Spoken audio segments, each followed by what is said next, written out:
প্রথমে মাছগুলোর মধ্যে আমি নুন আর অল্প পরিমাণ হলুদ মাখিয়ে নিচ্ছি।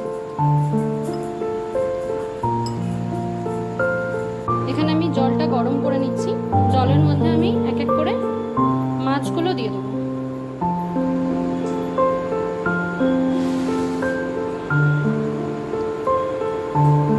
একটু চাপা দিয়ে দিচ্ছি, এটা বেশ কিছুক্ষণ হোক, একটু সেদ্ধ হয়ে যাক মাছটা।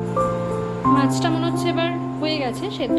আমি এটাকে খুলে মাছগুলোকে তুলে নেব। এটা সিদ্ধ হয়ে গেছে, আমি এবার মাছটা ছাড়িয়ে নেব। আপনারা যে কোনো পিস নিতে পারেন, পেটের দিকে পিস হলে সব থেকে ভালো হয়, ছাড়াতে সুবিধা। আমার বাড়িতে আজকে যেরকম পিস আছে আমি সেরকম পিসই নিয়েছি। এভাবে আমি এক এক করে মাছগুলো ছাড়িয়ে নেব। মাছের কাঁটাগুলো ছাড়িয়ে নিচ্ছি আমি। আপনারা মাছের তেল বা যে ছালগুলো ওগুলো ফেলে দিতেই পারেন।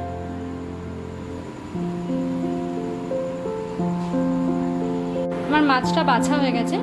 এরপর আমি কড়াই রিফাইন তেল দিয়ে দিচ্ছি।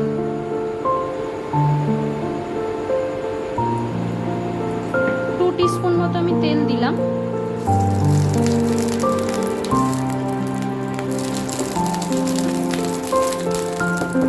তেলটা গরম হয়ে গেলে এর মধ্যে আমি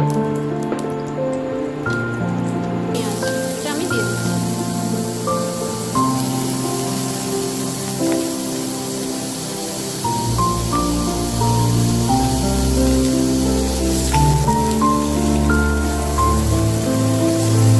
এর মধ্যে এবার আমি আদা বাটাটা দিয়ে দিচ্ছি। আদা বাটাটা একটু মিশিয়ে নিয়ে এর মধ্যে আমি কাঁচা লঙ্কা বাটা সেটা দিয়ে দিলাম। ভালো করে মশলাটা একটু ভাজা ভাজা হচ্ছে, মশলার একটা কাঁচা গন্ধ সেটা যেন সম্পূর্ণভাবে চলে যায়। এরপর দিয়ে দিচ্ছি 1 টেবিল চামচ মতো রসুন বাটা। ভালো করে মশলাটা ভেজে নেব।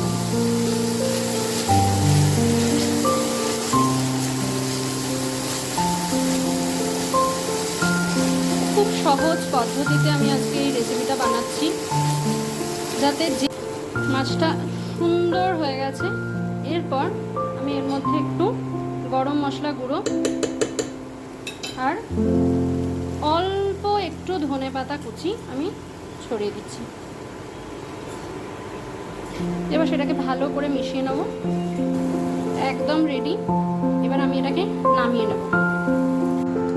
দুটো ডিম আমি ফাটিয়ে নিচ্ছি।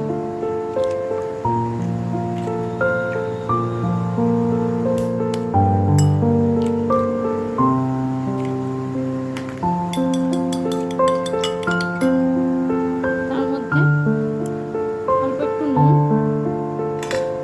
আর অল্প পরিমাণে গোলমরিচের গুঁড়ো আমি ব্যবহার করছি।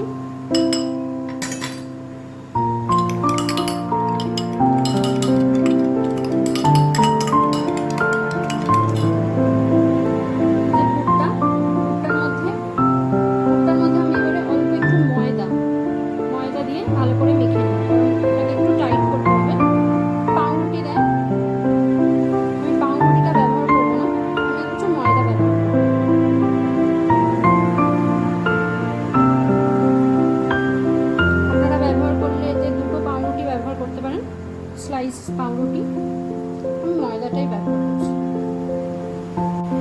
এটা বিস্কিটের গুঁড়ো আমি করে নিয়েছি, টোস্ট ছিল বাড়িতে, সেটাকে আমি মিক্সিতে ঘুরিয়ে নিয়েছি। এটার ওপরে আমি এবার এই যে পুরটা রেডি হয়ে গেছে, এই পুরটাকে ছোট ছোট আপনাদের ইচ্ছা মতো আপনারা শেপ দেবেন। আমি এটাকে গোল গোলই শেপ দিচ্ছি। গোল গোল শেপ দিয়ে আমি সেটাকে এই যে ডিমের গোলাটা আমি করেছিলাম, এই ডিমের গোলাতে ডুবিয়ে এতে ডুবিয়ে আমি ইচ্ছা মতো শেপ দেবো।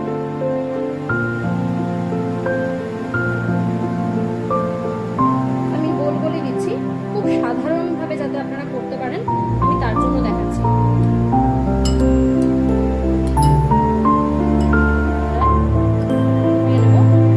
তারপর সেটাকে আমি এই ব্রেড ক্রাম্বসে দিয়ে ভালো করে কোট করব। আবারও সেটাকে আমি এই ডিমের গোলাতে চুবিয়ে একবার নিয়ে নিলাম। তারপরে আমি ব্রেড ক্রামসে দেব। এতে কি হবে, খুব সুন্দর আপনাদের কোটিংটা হলে ব্যাপারটা মুচমুচে হবে।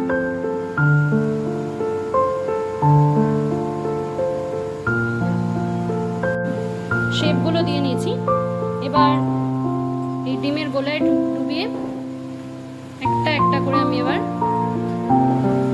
একবার করে কোটিং, আবারও ডিমের গোলায় ডুবিয়ে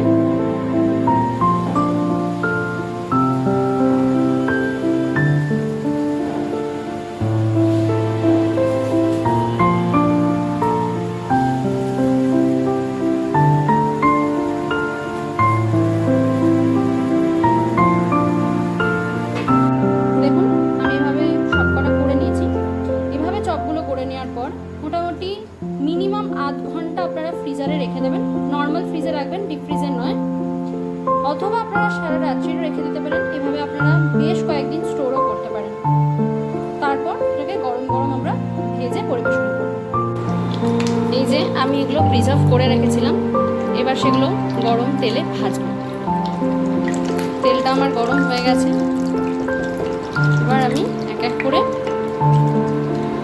ফিশ চপগুলো দিয়ে দেবো।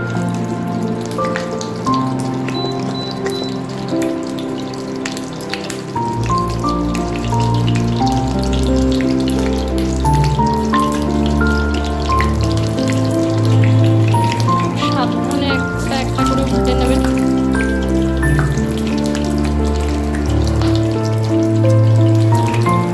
বেশ ভালো করে আমি এগুলো একটা একটা করে ভেজে নেব।